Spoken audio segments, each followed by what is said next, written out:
everybody, Dave here again, and we're working on this S10 frame today, whatever you want to call it. It was a really nice day, 60 degrees outside today, so here in BFM that was not a bad day. And I did some stuff outside, but tonight I'm in here and I need to work on this frame. I want to go ahead and POR it, so we're going to go ahead and do that tonight. And before we get started, I'll show you a couple things. I need to take this brake line off right here. I just saw that. I need to take that off so I can POR underneath of it, but I'll do that here real quick. All right, hold on a second here. Let me find a tool.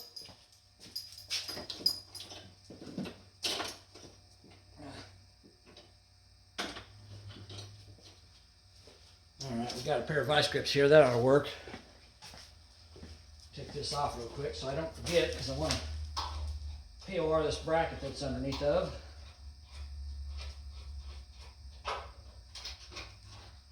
Come on.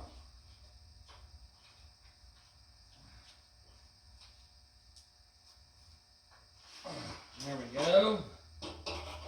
Yeah, that came off easily. The other day when I was running my torch across the frame, cleaning up the undercoating that was on there, thicker than snot, I saw this and I knew I was going to take it off, so I heated it up with my torch. So if it was stuck, rusted and stuck in place, it would come loose easier. And I'm glad I did, because it's coming right off, no problem. So, get it out of the way.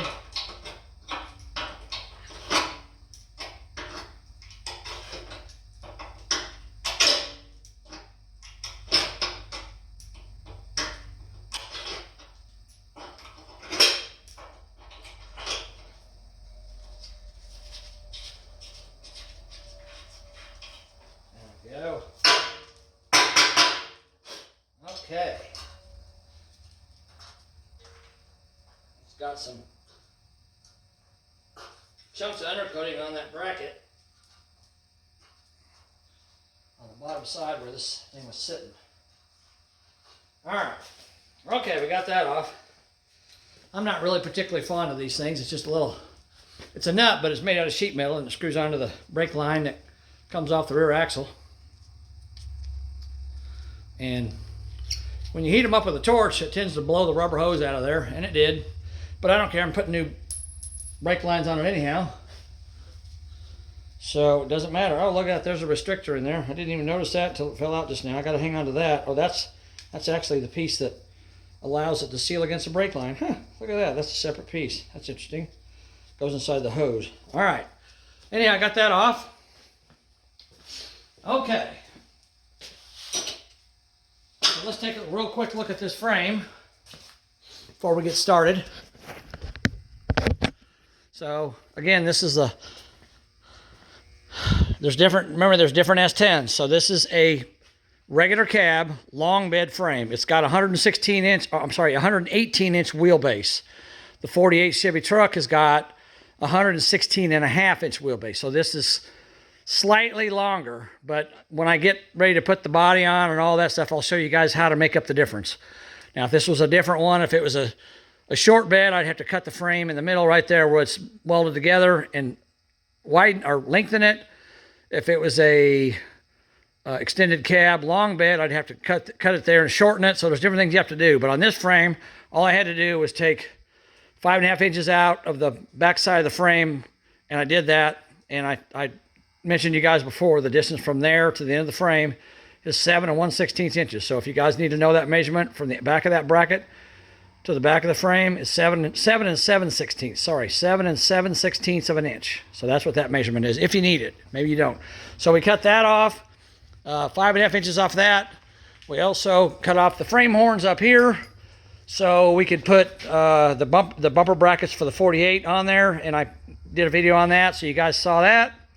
And the last thing we did was we took this ugly looking cross member where they cut it, they notched it to fit the LS engine oil pan, and I welded in new metal, and I got a video on that. If you guys haven't seen that, you should look at that, because it took me a little while to get that done. It was kind of a task to make that look the way it does now. But as you can see, it looks fantastic. There's no holes anywhere, and it looks like I basically just took a grinder with a sanding disc on and just cleaned it up, because you can't even see the weld line. So it looks like it never happened. Looks good. All right, so that's what we've done to the frame so far. Now we're going to POR this thing. If you guys don't know, for those that you don't know, if you've watched my other videos, you probably know, or maybe you used it before. This is POR15. Okay, this is what's called a rust encapsulator. So it encapsulates, can't say the word very well, encapsulates the metal. So you want to clean the metal off good and make it look nice. And then you brush this on. You can also spray it on, but you probably have to thin it a little bit to do that. But I just usually brush it on. So you brush it on, and it seals the metal away from any outside weather or moisture or anything like that. It seals everything up. So it makes it look real nice. I'll show you that when we're done here in a little while. And so anyhow, that's POR. Well, here, let me show you what it looks like so you know. So basically, it's just like a kind of a thick paint. See how thick it is? You can see when I put my brush in there how thick it is. It's pretty thick stuff, okay? So you want to be careful with it. I got a little bit drip over here, so I'll just kind of put that on there a little bit. And you can put it on nice and thick if you want to. It's not going to hurt anything. When you got like an edge like what I'm doing here, you put a nice thick coat on it, and it seals up around these edges here. Now this cross member is riveted in, so I'm not going to try to get it off, but I've got everything cleaned off with a wire brush. You saw my videos with that, with the torch, taking off all that undercoating and wire brushing and cleaning it. Then I ground it off with a grinder with a sanding disc on it. So a couple things you need to remember about when you use POR. Put this back up here so you guys can see what I'm doing. All right, a couple things you got to remember. First of all, it's a good idea to wear a long sleeve shirt and get you some gloves, which they aren't hard to find since COVID. Get you some gloves, get you a long sleeve old shirt, because you're going to get this stuff on you. And if you get this stuff on your skin and it dries, it's not going to come off. I mean, you could use gasoline on it if you wanted to, but it probably still wouldn't take it off. Basically, once it dries on your skin, you got to just wait for it to just come off on its own. It may take a week. So you want to remember that when you're putting this stuff on. You want to kind of protect yourself. The other thing you want to do is you want to protect your floor. So I got a big piece of cardboard here, because when this stuff drips on your concrete, it sticks to your concrete once it's dry. And again, you can scrape it off with a knife, but it will still leave a spot on your floor. So I don't care that much here, because my floor is not perfect anyhow, and I've gotten grease spots on it since I've moved in here anyhow, so it's not that big a deal to me. But of course, if I was at my brother's house, he'd have a crap fit if I got POR on his floor. So use cardboard to protect your floor. Protect whatever you got to protect. All right, so let's get started. I'm just going to time lapse this, or speed it up, and I'm going to go through and do this whole frame. I'm not going to talk a whole lot. If I need to talk, I'll stop. But we're going to go ahead and we're going to go through and we're going to POR this entire frame tonight, other than a little bit around the front suspension. We're not going to do that, but we're going to do everything else. So let's get started. All right, let's go. Make sure you guys got a good view here. I'll move you up a little closer. I'll keep moving this camera as we go so you can see it. There's my Road Runner behind there, and you don't need to see my mug. You need to see what I'm doing here. So let's get started POR on this frame. All right. Wait a minute. Hold on. Got one thing.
Okay, guys, so the frame has been POR'd. Took me almost 2 hours, about an hour and 45 minutes to do it.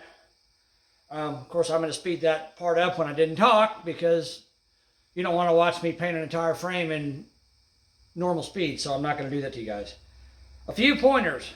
If you noticed, when I was painting, when I was putting it on, I'd go back over my vertical areas, and I would touch them up again, brush over them again, because you get runs, okay? You get runs in the paint. It likes to run. Matter of fact, I see a run right there. Where's my brush at? What did I do with it? I don't know.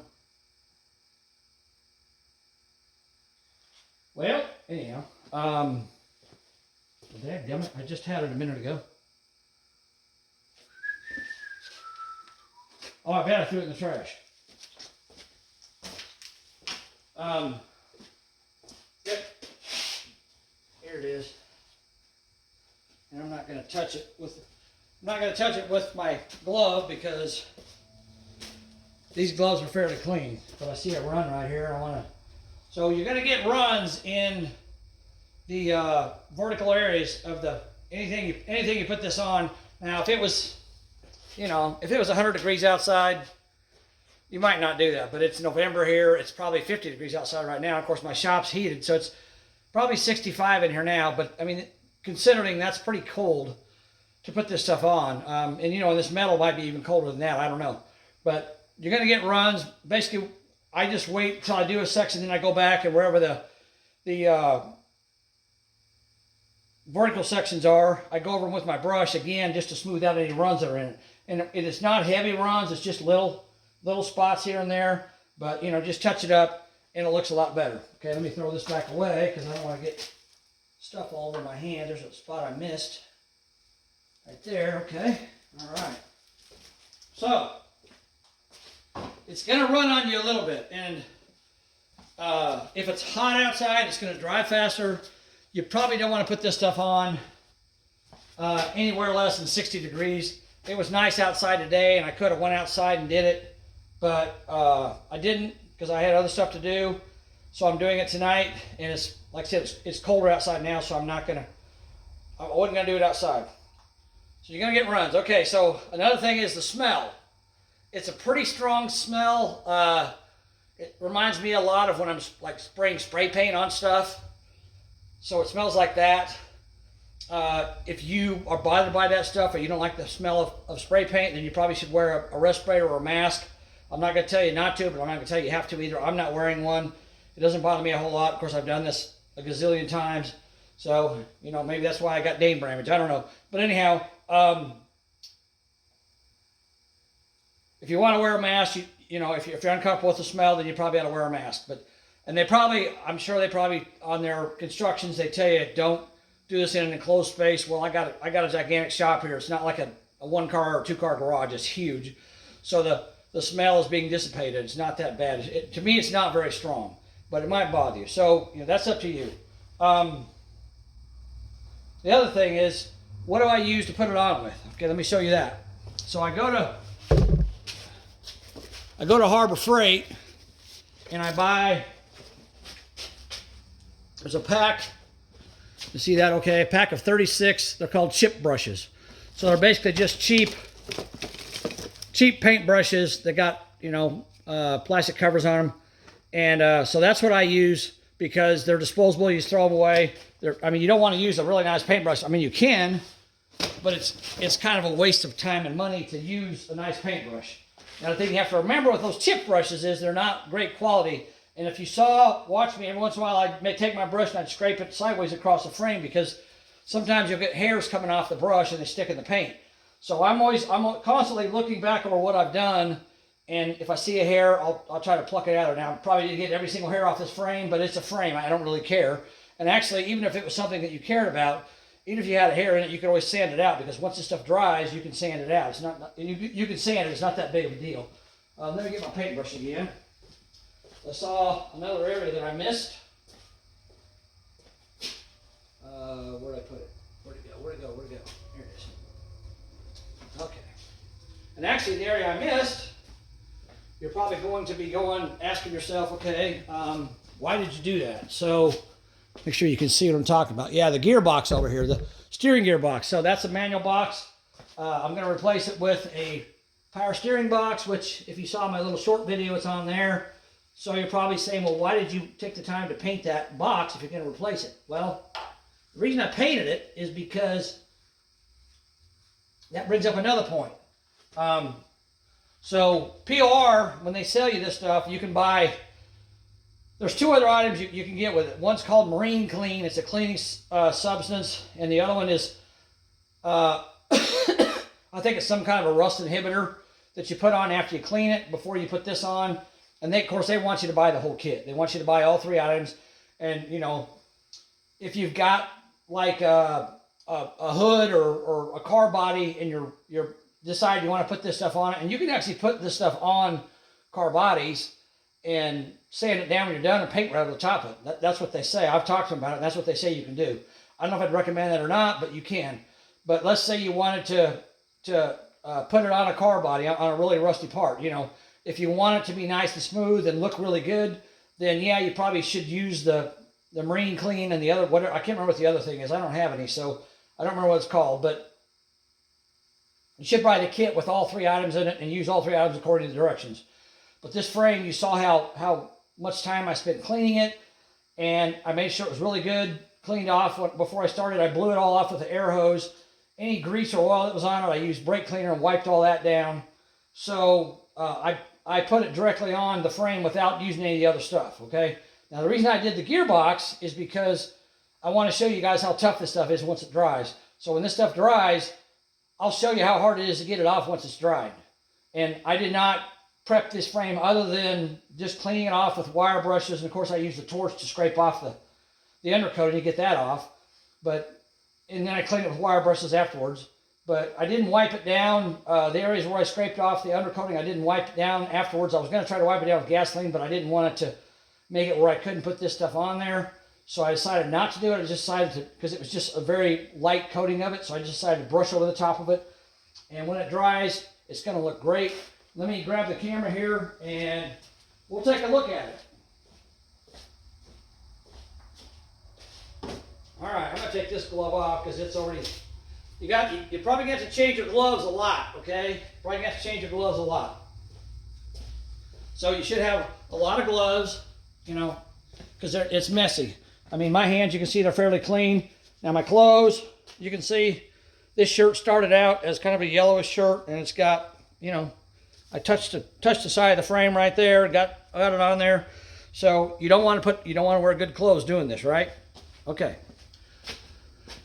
All right, so the other thing is when you use this stuff, once you open it, you need to try to use all of it. So it's a good idea to buy the quart cans, all right? The quart cans are the better buy, because if you buy the gallon, and here's why I'll tell you. Because the quart can, I can tell you from experience, if you watch my other videos, you'll see it. I had a gallon can of this that my brother had given me down in North Carolina when I was down there working on that body, and I was PORing a bunch of stuff, and he had a gallon can that he used on his 67 RS Camaro, and he had probably a quarter of it left. And he's like, well, here, use this first. Well, he just put the lid on there. I tell you what, if you put the lid on this stuff after you've done with it and there's still stuff left in the can, the next time you open it, you better plan on using it all, because I literally had to destroy the lid to get it off. It was on there so good. This stuff sticks so well that the lid will not come off. So here's what I do. I got a quart can, and I'm going to come back tomorrow and do some more work, but I put a glove over the top for tonight. I just put just a regular latex glove over it, or vinyl, whatever they are. I put a glove over it so it keeps the air out of it tonight, and it will help it not to dry out. So, but tomorrow I'm going to come back and do some touch-up work with this, and that way I can just take that glove off and I can get right in the can. Now, when I'm done, I don't know what I'm going to do, because I'm probably going to end up throwing it away, because I've used, this can is probably down to, down to where it says prep it. Right above that is what's left in there. So that's a quart can, a brand new quart can I started with. So where it says prep it, so it's got probably 1/8 of the can left, not much. So to tell you the truth, when I'm done, I'm probably, of course, I could take these mounts that I got from Russ D, and I could paint some of those too. But But I'm probably going to end up throwing it away. I don't know for sure because I got more of it. I ain't worried about it. But let's take a look at this frame. And like I said, you want to use the cardboard. There you can see how much of a mess it made on the cardboard, and all that would have gotten on the floor, obviously. And I've got spots. There's a spot there on the floor. You know, I've got drips that dripped after I moved. There's drips back there. But the thing is, just leave them alone. Don't try to wipe them up because you're just going to smear them. Let them dry. Let them dry, and then scrape them off with a scraper. You know, you're going to have a spot on the floor, but if you're worried about it, get some gasoline and clean it up. It'll come off. But anyhow, so this is what it looks like. You can see this area where I made the repair to the cross member. That looks absolutely perfect. I love it. And that was bare metal. I did not put anything on that. I just painted right on that bare metal. You don't have to, and I've talked to POR about this because I wanted to know, and they say you can put this on bare metal. There's not a problem with it. So, you know, you don't have to use their, well, I mean, they'll tell you do have to use their other products, but I don't. I just clean it really well, clean it off really well, make it look really nice. And I see another run that I want to get, so where's my brush at? Hopefully I didn't lose it. Nope, there it is. I see another run right over here on the inside of the frame, which it ain't going to matter because no one's going to see it, but me being me, I got to freaking fix it. All right. Okay, so this is what the frame looks like. And back here was the worst part of the rust. It's a little pitted, but you can see a little bit of the pitting there. See that cross member? You can see it. But I mean, it looks pretty good. This stuff flows out really well. Once you put it on, it flows out really well. As long as you got a nice clean surface. If you had grease and oil on this, it would look horrible. But all that roughness there is due to pitting. And again, this is the back of the frame. It's underneath the truck. You're not going to see it. So it's not that big of a deal. I did not paint the rear axle or the front suspension other than the upper A-arms because they're clean and they're easy to get to. So I painted those. But the rear axle and a lot of the suspension up there, I'm just going to spray paint it because you don't need to put POR on this. I mean, the rust that's on that is just surface rust. It's not going to hurt anything. It's not like a frame that gets heavy rust on it. So I'm just going to spray paint the rear axle, and I haven't said anything to anybody yet, but I'm not sure if I'm going to use this rear axle. I have another axle I might use. I don't know for sure. I gotta think that through. But when I'm done with all that, then I'm going to paint the cowl tracks. I'm going to paint the rear end. It'll all look brand new too. So as you can see, though, it looks really nice. Turned out really good. You know, this stuff here is a gloss. I think you can get a matte or semi-gloss. They make a frame paint as well that mimics the factory color for frames, because most frames aren't glossy like this. Most frames are like a dull finish. But this is fine. I mean, it's going to look fine. And I think Bo's going to like it. It's going to look nice when it's all done. So anyhow, that's what it looks like. See, anything else I wanted to tell you guys? Oh, yeah. So you might be asking me, okay, well, what about like back in there where those two pieces meet? Or what about back in there where those pieces meet? How do you get up in there? Well, here's what I do. And there's really no other choice to do it. Obviously, there's areas you cannot reach. Hold on, let me put this on the stand over here. I can't sit on the frame because it's got wet POR on it, so I'm going to have to stand up. No big deal. All right. So there might be areas that you can't reach, up inside of things. I mean, a lot of it you can't see it anyhow. But, so what do you do in that case? Well, what I'm going to do is once this all dries, and I'm not going to do it right now because when I get it down there to North Carolina and I got it up in the air and I'm working on it, then I can do it then. But what I'm going to do is when I'm spray painting the rear axle and the front suspension, if I see an area that I missed or an area I couldn't reach, I should say, then I'll just spray a little black spray paint on it and it'll blend right in and look fine. So no big deal. So that's how you fix that. There's going to be areas you can't reach. There's nothing you can do about it. So you're going to have to spray paint those. Now, if you watch when I did this, underneath the frame, I basically just reached underneath there and just did it, without crawling underneath there and looking. I don't want to do it tonight because it's already late and I'm done for tonight. I want to quit and I want to let this dry anyhow. So in the morning, tomorrow, I'll come out here and I'll lay on a creeper and I'll get my can of POR that I got my glove on, and I'll pop the glove off and I'll lay underneath there and I'll get a clean brush and I'll just go around and I'll touch up any areas on the bottom that I've missed. I think I got probably 98 or 99% of it because I went over it several times.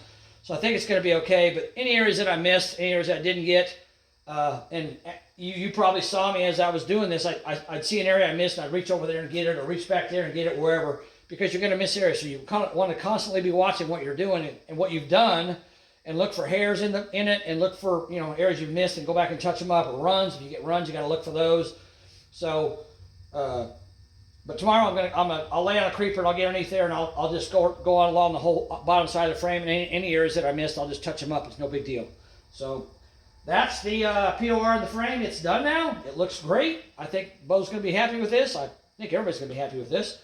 So if you like what you see here, comment below, please. And I'm starting to say this more and more. I'm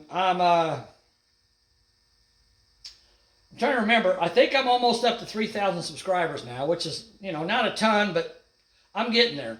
So let's see if I can reach 3,000 subscribers before I go to North Carolina in about a week and a half or 2 weeks. So let's see if you guys can help me out with that.